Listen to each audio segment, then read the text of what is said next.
ನೀವು ನೋಡಿದ್ರೆ ನಿಮ್ಮ ಫ್ರೆಂಡು ಅವ್ನ ಹೆಂಡತಿ ಅಂತ ಮನೇನ ಧರ್ಮಛತ್ರ ಮಾಡ್ಕೊಂಡು ಕೂತಿದ್ದೀರಾ. ನಮ್ಮ ಕಷ್ಟನ ಯಾರು ಕೇಳ್ತಾರೆ? ನಮ್ಮ ಭವಿಷ್ಯನ ನಾವೇ ನೋಡ್ಕೊಬೇಕಲ್ವಾ?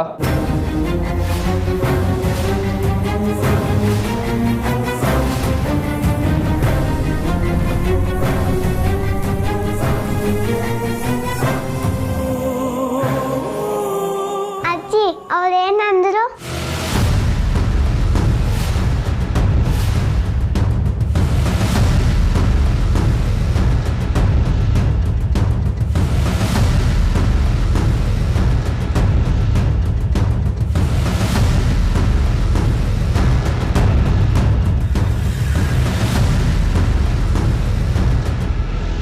ತಾತ ಆಮೇಲೆ ಮಾತಾಡೋದು.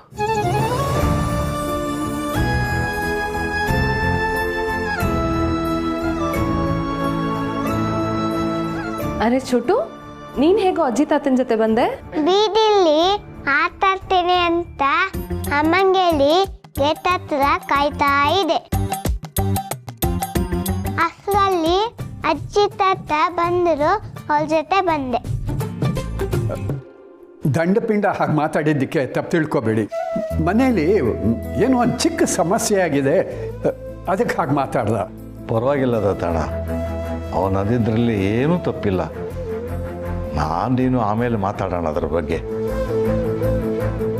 ಇದೇ ಸಂದರ್ಭದಲ್ಲಿ ಅವ್ರನ್ನ ಮನೆಗೆ ಸೇರಿಸ್ಕೋಬಾರ್ದಾಗಿತ್ತು ಅಂತ ದಂಡಪಿಂಡ ಹೇಳಿದ್ದು ತಪ್ಪು. ಶೇಷು ಮನಸ್ಸು ತುಂಬ ಸೂಕ್ಷ್ಮ. ಕೇಳಿಸ್ಕೊಂಡು ಅದೇನು ಅನ್ಕೋತಾ ಇದ್ದಾನೋ. ಆಂಟಿ, ನಾವು ಕಿಚನಲ್ಲಿ ಇರೋಣ ಬನ್ನಿ. ಅಮ್ಮ ಇನ್ನೇನು ಬರೋ ಹೊತ್ತಾಯ್ತು. ಚೋಟು, ನಿನ್ನ ಮನೆಗೆ ಹೋಗು. ನಿಮ್ಮಮ್ಮ ಗಾಬರಿ ಆಗ್ತಾಳೆ. ಅಲ್ಲಿ ಅಮ್ಮ ಚೆನ್ನಾಗಿರ್ತಾಳೆ. ನನಗಲ್ಲಿ ಹೋಗಕ್ಕೆ ಇಷ್ಟ ಇಲ್ಲ. ನಾನಲ್ಲಿಗೆ ಹೋಗಲ್ಲ. ಹಾಗೆಲ್ಲ ಹೇಳ್ಬಾರ್ದು ಚೋಟು. ನಾನು ಮನೆಗೆ ಹೋಗ್ಬೇಕಂದ್ರೆ ನೀವು ನನ್ನ ಜೊತೆ ಬರಬೇಕು. ಚೋಟು ಮರಿ, ನಮಗೀಗ ಅಲ್ಲಿ ಬಂದು ಇರೋಕ್ಕಾಗಲ್ಲಪ್ಪ. ನಿನಗೆ ನಮ್ಮನ್ನು ನೋಡ್ಬೇಕು ಅನ್ನಿಸ್ದಾಗೆಲ್ಲ ನಾವೇ ಬಂದು ನಿನ್ನ ನೋಡ್ತೀವಿ, ಆಯಿತಾ? ನೀನೀಗ ಹಠ ಮಾಡಿದರೆ ನಮ್ಗೆ ಬೇಜಾರಾಗುತ್ತಲ್ವಾ? ಚೋಟು, ನೀನು ಜಾಣ ಮರಿ ಅಲ್ವಾ, ಮನೆಗೆ ಹೋಗು ಕಂದ. ಬಾ.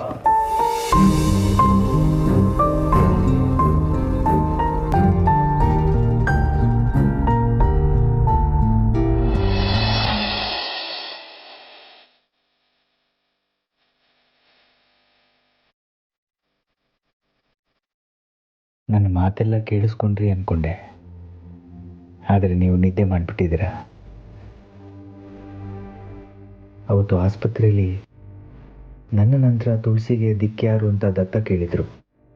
ಆಗಲೂ ನಾನು ಅವ್ರ ಜೊತೆ ಇರ್ತೀನಿ ಎಂದಿದ್ದೆ. ನಿಜವಾಗ್ಲೂ ತುಳಸಿಯವರೇ, ನೀವು ಖುಷಿಯಾಗಿದ್ದಾಗ ನನ್ನ ಹತ್ರ ಹೇಳ್ಕೋಬೇಕು ಅಂತಿಲ್ಲ. ನಿಮ್ಮ ಖುಷಿ ನೋಡಿ ನಾನು ಖುಷಿ ಪಡ್ತೀನಿ. ಆದರೆ ನೋವಲ್ಲಿದ್ದಾಗ ಹೀಗೊಂದು ಹೆಗಲಿದೆ ಅಂತ ಮರಿಬೇಡಿ. ನಿಮಗೆ ಹೀಗೆ ಹೆಗಲಾಗಿ ಯಾವಾಗಲೂ ನಿಮ್ಮ ಜೊತೆ ನಾನಿರ್ತೀನಿ.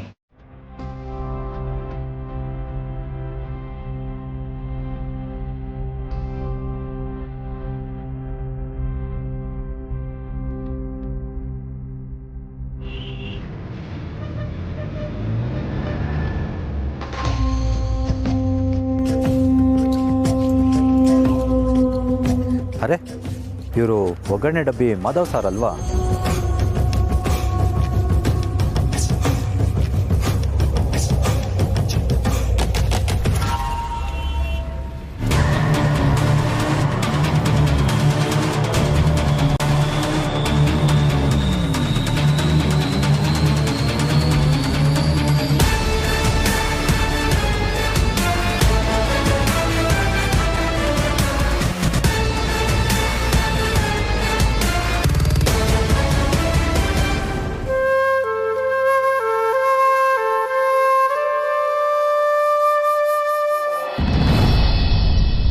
ಗೊತ್ತಾಯ್ತಾ ರೀ, ಈ ಮನೆಯಲ್ಲಿ ಇನ್ನೂ ಎಲ್ಲ ನನ್ನ ಕಂಟ್ರೋಲಲ್ಲಿದೆ ಅಂತ.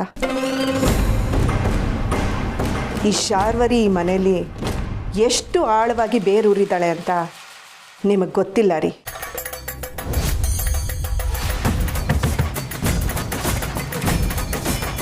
ಏನೇ ಆದರೂ ನನ್ನನ್ನು ಬೇರೆ ಸಮೇತ ಕಿತ್ತಿ ಎಸೆಯೋದಕ್ಕೆ ಯಾರಿಂದನೂ ಸಾಧ್ಯ ಇಲ್ಲ ರೀ.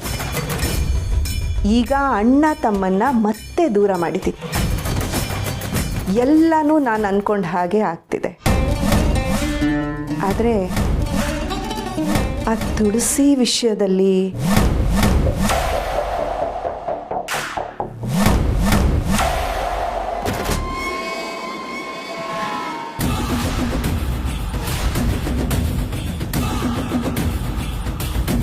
ನಗಬೇಡಿ. ಆ ಅವಿ ಅಂತ ಅವಿಗೆ ನಾನು ನಂಬಿಸಿದ್ದೀನಿ ಅಂದಮೇಲೆ ಆ ಮಿಡಲ್ ಕ್ಲಾಸ್ ತುಳಸಿಗೆ ಗತಿ ಕಾಣಿಸೋದು ಒಂದು ಲೆಕ್ಕನ? ಅವಳಿಗೂ ಒಂದು ಗತಿ ಕಾಣಿಸ್ತೀನಿ. ಮತ್ತೆ ಭಾವನ ಜೀವನದಲ್ಲಿ ಕಾಣಿಸ್ಬಾರ್ದು ಹಾಗೆ ಮಾಡ್ತೀನಿ. ಆದರೆ ಸಮಯ ಬರಬೇಕು ಅಷ್ಟೆ.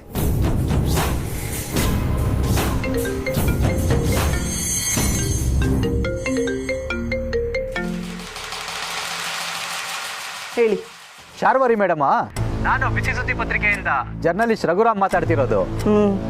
ಗೊತ್ತಾಯ್ತು, ಹೇಳಿ. ಏನು ಅಪರೂಪಕ್ಕೆ ಫೋನ್ ಮಾಡಿದ್ದೀರಲ್ಲ? ಅಪರೂಪದ ಸುದ್ದಿ ಇತ್ತು ಮೇಡಮ್. ನಿಮ್ಮನೆಗೆ ಸಂಬಂಧಪಟ್ಟಿದ್ದೆ. ನಿಮ್ಮ ಮನೆಗೆ ಸಂಬಂಧಪಟ್ಟಿದ್ದ ಮೀಡಿಯಾ ಜವಾಬ್ದಾರಿ ಎಲ್ಲ ನಿಮ್ಮದೇ ಅಲ್ವಾ? ಅದಕ್ಕೆ ಫೋನ್ ಮಾಡಿದೆ. ನಮ್ಮನೆಗೆ ಸಂಬಂಧಪಟ್ಟಿದ್ದ? ಏನು ವಿಷಯ? ನಿಮ್ಮ ಬಾವ ಒಗ್ಗರಣೆ ಡಬ್ಬಿ ಮಾಧವ್ ಅವ್ರ ಬಗ್ಗೆ ಒಂದು ಕಾಂಟ್ರವರ್ಷಿಯಲ್ ಸುದ್ದಿ ಸಿಕ್ಕಿದೆ. ತುಂಬ ಇನ್ಫ್ಲೂಯೆನ್ಷಿಯಲ್ ಫ್ಯಾಮಿಲಿ, ಸುದ್ದಿ ಆದರೆ ಪ್ರಾಬ್ಲಮ್ ಆಗುತ್ತೆ. ಅದಕ್ಕೆ ನಮ್ಮ ಕೈ ಏನಾದ್ರು ಬಿಸಿ ಮಾಡಿದ್ರೆ ಸುದ್ದಿನ ಹಾಗೆ ನೆಲಸಮ ಮಾಡೋಣ ಅಂತ ಕಾಲ್ ಮಾಡಿದೆ. ಈ ಶಾರ್ವರಿಗೆ ಬ್ಲ್ಯಾಕ್ ಮೇಲ್? ಅಯ್ಯೋ, ಅಷ್ಟೊಂದು ಧೈರ್ಯ ಇಲ್ಲ ಅಂತ ನಾನೇ ಒಪ್ಕೊತೀನಿ ಮೇಡಮ್. ಆದರೆ ಸುದ್ದಿ ಅಂತೂ ಕಾಂಟ್ರವರ್ಷಿಯಲ್ಲು. ನಿಮಗೆ ನಂಬಿಕೆ ಇಲ್ಲ ಅಂದರೆ ಈಗ ತಾನು ಒಂದು ಫೋಟೋ ಕಳಿಸಿದ್ದೀನಿ, ನೋಡಿ ಮೇಡಮ್.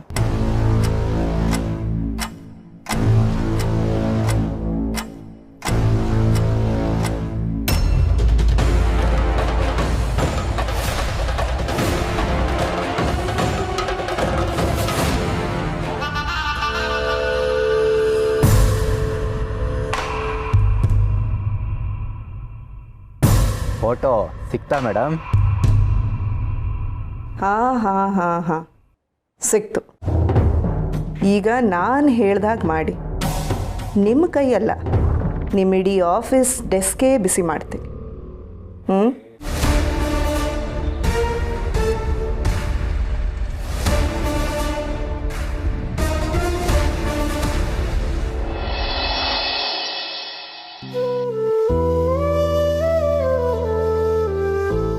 ಸರ್, ಲೊಕೇಶನ್ ಬಂತು.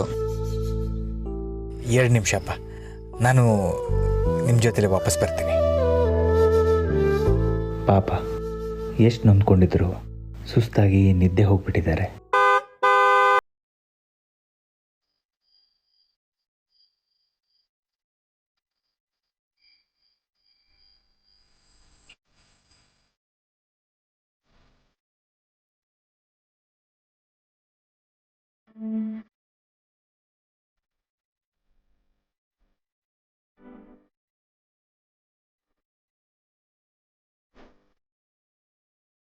ಮಧುವರೇ, ಕ್ಷಮಿಸಿ. ನಾನು ಪರವಾಗಿಲ್ಲ ತುಳಸಿಯವರೇ, ನಿಮ್ಮ ಮನೆ ಹತ್ರ ಬಂದ್ವಿ. ಅಯ್ಯೋ ಹೌದಾ? ನನಗೆ ಯಾವುದೋ ಜ್ಞಾನದಲ್ಲಿ ನಿದ್ದೆನೆ ಬಂದು ಹೋಗಿತ್ತು. ಈಗ ತಾನೇ ಬಂದ್ವಿ, ತುಂಬ ಹೊತ್ತೇನಾಗಿಲ್ಲ. ನೀವು ಮನೆ ತನಕ ಬಂದು ಬಿಟ್ಟು ಹೋಗ್ತಾ ಇದ್ದೀರಾ? ನಿಮ್ಮ ಕಾಳಜಿಗೆ ಏನು ಹೇಳಿ ಗೊತ್ತಾಗ್ತಾ ಇಲ್ಲ. ಏನು ಬೇಡ ತುಳಸಿಯವರೇ, ನಿಮಗೆ ಬೆಳಿಗ್ಗೆಯಿಂದ ಕಾಡ್ತಾ ಇತ್ತಲ್ಲ, ಆ ಚಿಂತೆನೆಲ್ಲ ಮರೆತು ಮನೇಲಿ ಆರಾಮಾಗಿರಿ. ಜೋಪಾನ್.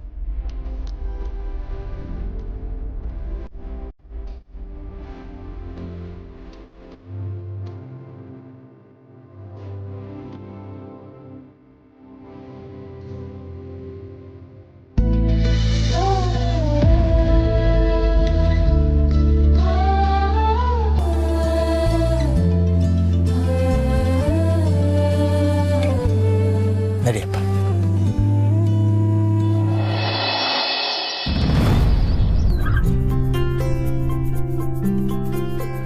Good morning Mahesh.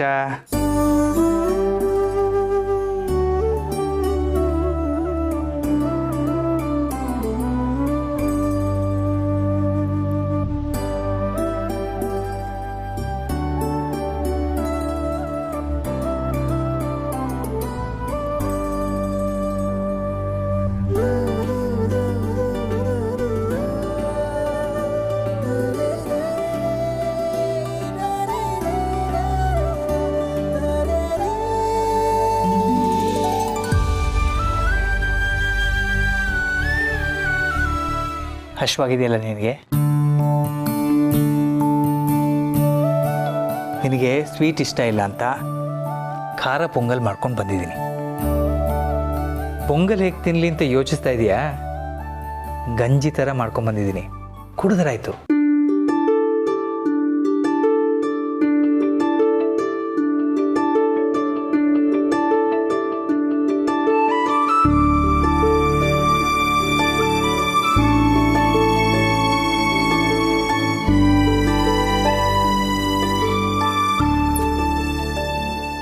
ನನ್ನ ಮನಸ್ಸು ಹೀಗೆಲ್ಲ ಬದಲಾಗುತ್ತೆ ಅಂತ ಅನ್ಕೊ.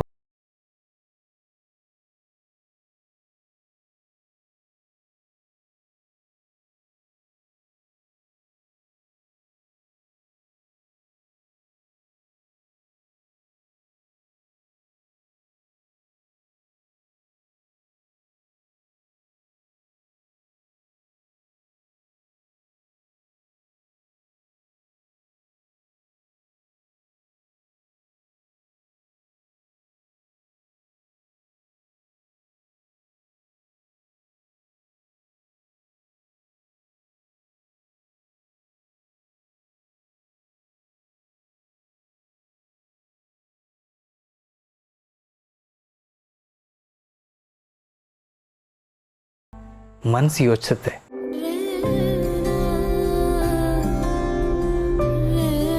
ಗಂಟೆಗಟ್ಟಲೆ ಕೂತು ಅವ್ರ ಜೊತೆ ಕತೆ ಹೇಳದೇ ಇದ್ರು, ಸುತ್ತಾಡದೇ ಇದ್ರು, ಅವ್ರ ಜೊತೆ ಇರೋಷ್ಟು ಹೊತ್ತು ಏನೋ ಒಂಥರ ನೆಮ್ಮದಿ ಮನಸ್ಸಿಗೆ.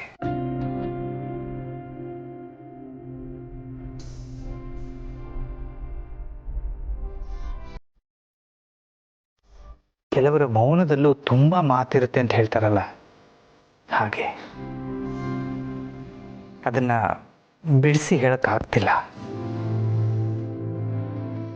ನಿನ್ನೆ ಅವರೊಂದು ಮಾತು ಹೇಳಿದ್ರು, ನಾವಿಬ್ಬರು ಒಬ್ರಿಗೊಬ್ರು ಏನ್ ಬೇಕಾದ್ರೂ ಹೇಳ್ಕೋಬೋದು, ನಮ್ಮಿಬ್ಬರ ಮಧ್ಯೆ ಮುಚ್ಚುಮರೆ ಯಾಕೆ ಅಂತ. ನನಗದು ನಿಜ ಅನಿಸ್ತು. ಅದಕ್ಕೆ ನನ್ನ ಮನಸ್ಸಲ್ಲಿರೋ ಭಾವನೆನ ಆದಷ್ಟು ಬೇಗ ಅವರಿಗೆ ಸೂಕ್ಷ್ಮವಾಗಿ ಹೇಳಬೇಕು ಅಂತ ಡಿಸೈಡ್ ಮಾಡಿದ್ದೀನಿ ಮಹೇಶ.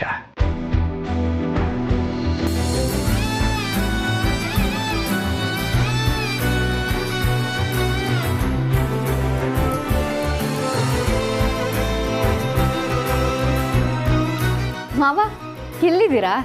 ಪೂರ್ಣಿ ಬಾಮ.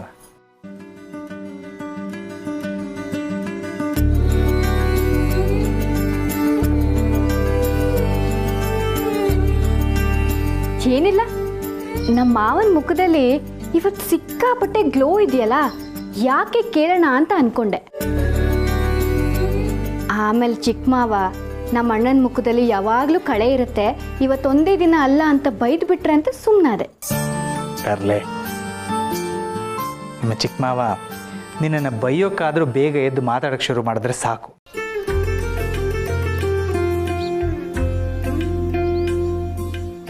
ಅದ್ರ ಬಗ್ಗೆ ತಲೆ ಕೆಡ್ಸ್ಕೋಬೇಡಿ, ಚಿಕ್ಕ ಮಾವ ಹುಷಾರಾಗೇ ಆಗ್ತಾರೆ. ಈಗ ಟಾಪಿಕ್ ಚೇಂಜ್ ಮಾಡಿದೆ, ನಿಜ ಹೇಳಿ, ಯಾಕೆ ಇಷ್ಟೊಂದು ಕಳೆ ಆಗಿದ್ದೀರಲ್ಲ? ತುಂಬ ದಿನದಿಂದ ನಿಮ್ಮ ಮುಖದಲ್ಲಿ ಏನೋ ಖುಷಿ ಎತ್ತು ಕಾಣಿಸ್ತಿದೆ. ಸೀರಿಯಸ್ಲಿ ಮಾವ, ನೀವು ಯಾಕೋ ಖುಷಿಯಾಗಿದ್ದೀರಾ ಅಂತ ಅನ್ನಿಸ್ತಿದೆ. ಯಾಕೆ ಅಂತ ನಾನು ಕೇಳಲ್ಲ, ನಿಮಗೆ ಹೇಳಬೇಕು ಅನಿಸ್ದಾಗ ಹೇಳಿ. ಆದರೆ ನೀವು ಯಾವಾಗಲೂ ಹೀಗೆ ಖುಷಿಯಾಗಿರ್ಬೇಕು, ಅದೇ ನನ್ನ ಆಸೆ.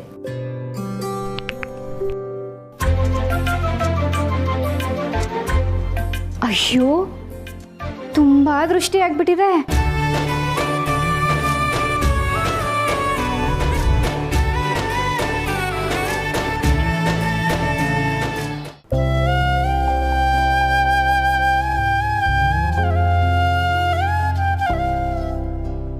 ಏನ್ ದತ್ತಣ್ಣ, ವಾಕಿಂಗ್ ಹೋಗೋಣ ಬಾ ಅಂದರೂ ಬರಲಿಲ್ಲ. ಪೂಜೆ ಏನೋ ಹಾಗೋ ಹೀಗೋ ಮಾಡಿ ಮುಗಿಸ್ದೆ. ಪೇಪರ್ ಬೇಡ, ಟಿವಿ ಬೇಡ, ಯಾವುದು ಬೇಡ ಅಂತ ಒಬ್ಬನೇ ರೂಮಲ್ಲಿ ಬಂದು ಕೂತಿದೀಯಲ್ಲ, ಯಾಕೆ ದತ್ತಣ್ಣ? ಹುಷಾರಿಲ್ವಾ? ಇಲ್ಲ ಶೇಷು, ಹಾಗೇನಿಲ್ಲ, ಚೆನ್ನಾಗೇ ಇದ್ದೀನಿ. ಸಂಧ್ಯಾ ವಿಚಾರನ ದತ್ತಣ್ಣ?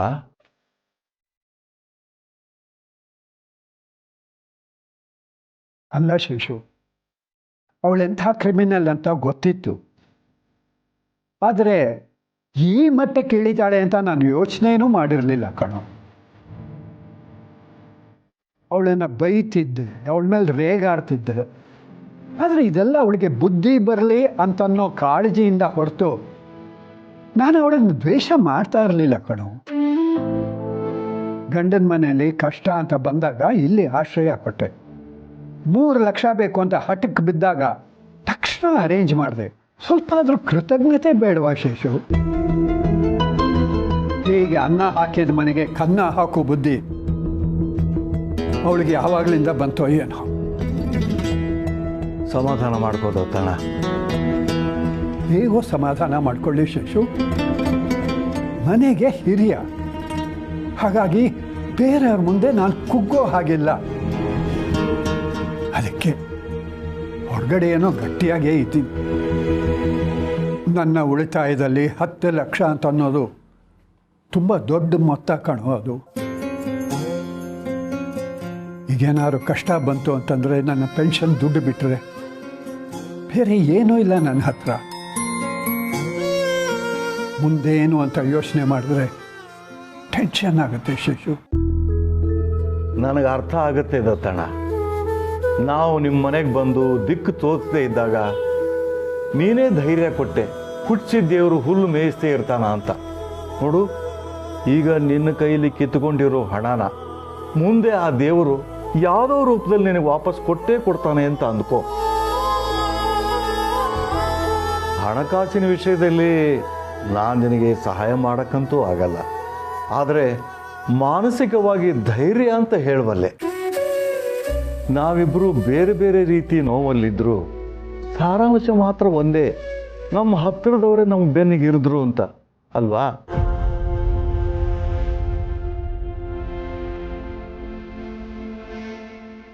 ನೋಡು, ಎಂಥ ಸಮಯದಲ್ಲೂ ನಿನ್ನ ಕೈ ಬಿಡದೇ ಇರೋ ತುಳಸಿ ಅಂತ ಸೊಸೆ ನಿನಗೆ ಇರುವಾಗ ಯಾಕೆ ಯೋಚನೆ ಮಾಡ್ತೀಯ? ಸಮಾಧಾನ ಮಾಡ್ಕೋ.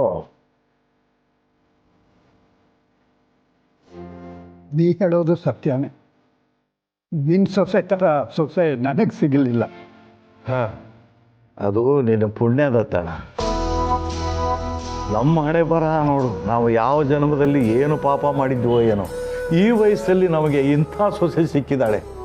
ಏನು ಮಾಡೋಕ್ಕಾಗುತ್ತೆ ಶೇಷು? ಈಗ ನಮ್ಮ ಮನೆಯಲ್ಲಿ ಆರಾಮವಾಗಿದ್ದೀರಲ್ಲ, ಬಿಡು. ಮುಂದೇನು ಮಾಡಬೇಕು ಅಂತ ಆಮೇಲೆ ಯೋಚನೆ ಮಾಡೋಣ. ನಾನು ಅದೇ ವಿಷಯ ಮಾತಾಡೋಣ ಅಂತ ಬಂದೆ ದತ್ತಣ್ಣ. ಸದ್ಯಕ್ಕೆ ನಾನೇ ಒಂದು ವ್ಯವಸ್ಥೆ ಮಾಡ್ಕೊಂಡಿದ್ದೀನಿ. ಪಾರ್ವತಿ ನಗರದಲ್ಲಿ ನನ್ನ ತಮ್ಮನ ಮನೆ ಇದೆ ಅಂತ ಹೇಳಿದ್ನಲ್ಲ ದತ್ತಣ್ಣ, ಸ್ವಲ್ಪ ದಿವಸ ಅಲ್ಲೇ ಇರೋಣ ಅಂತ ನಾವಿಬ್ಬರು ನಿರ್ಧಾರ ಮಾಡಿದ್ದೀವಿ. ಶೇಷು,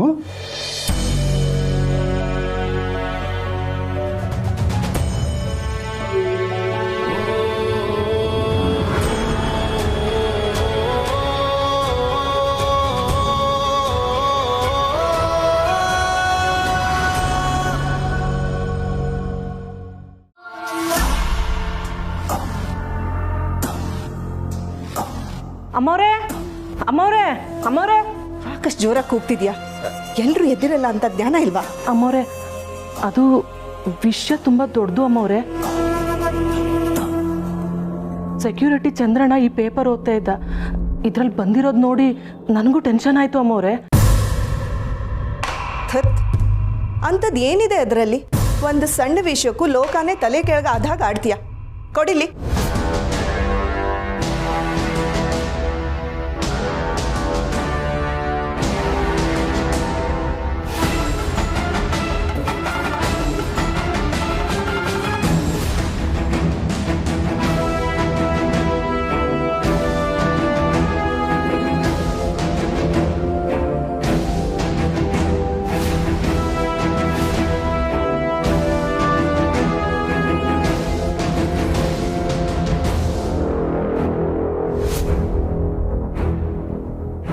ಏನು ಬಂದಿದೆ ಅತ್ತೆ?